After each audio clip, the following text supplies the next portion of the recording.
Well,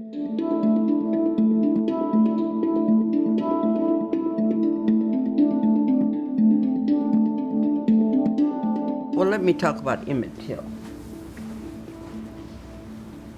I think that many of the Baha'is at the time that Emmett Till was killed, especially those in California where I was, they said, "Oh, isn't that too bad? Oh, that is really too bad." But they did not. We did not yet have a lot of experience in how to address that. And it was on the evening news, not like it would have been now, but it was mentioned. Baha'is did not have practice in what to do and how to do it. I think we had to learn how to respond in a Baha'i context. Many Baha'is who come to this country as immigrants, they are told certain things like, don't buy property in a black neighborhood, as if a black neighborhood was the same everywhere. That is not true. I always went to the book. I always went to the book. What did Abdu'l-Baha say when he came here and saw for himself the good, the bad, and the not so good?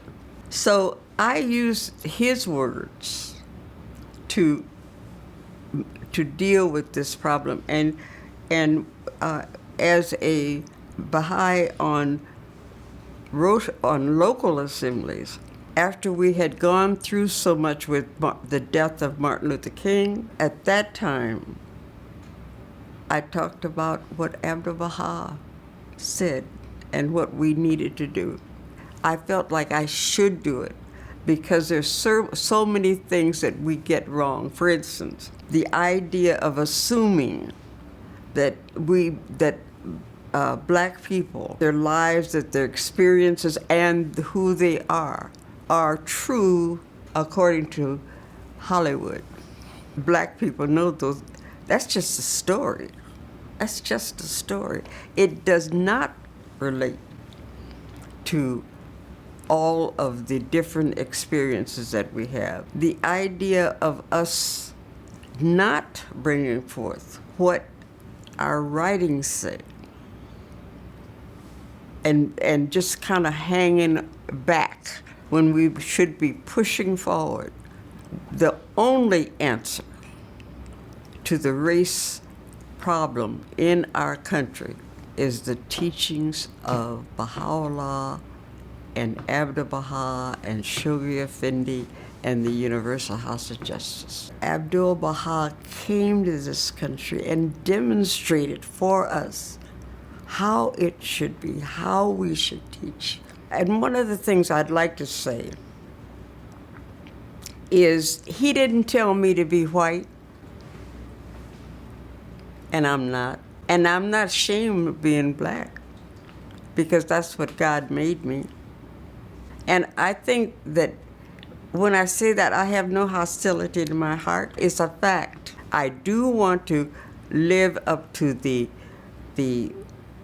guidance of my faith about acceptance of people, about the importance of prayer, the importance of learning and participating in learning to be a Baha'i.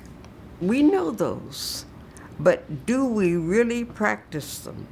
Do we still think about our marriage partners in terms of their color? Do fathers and mothers still say, well, my daughter can't marry a white man, he's got to marry a Persian man? Is that real? I don't think so. I think the content of the character should be a guiding light in all we do in terms of selecting partners for life. I shouldn't say for life, but to join us in marriage. I think also that we have to not take the poison of who's superior and who's inferior. And in this country, that is a real issue. Those are the kinds of things that the Baha'i Faith can teach generations now and generations to come. One way that that our sister community, Upland, California, has done, they have made, they have a program that includes police officers. It's a way to get to know the officers and the officers to get to know them. They do wonderful things, like they have hiking devotionals in early morning. When we connect with the police or the city government or whatever, it needs to be as interracial as it can be. Slowly but surely, we're seeing that demonstrated in our country. I think we have a long way to go on race unity, but at least I think we're on the path. But it's slow. It's very, very slow. And people, it's not that people want to be bigoted, it's simply they don't know how not to be.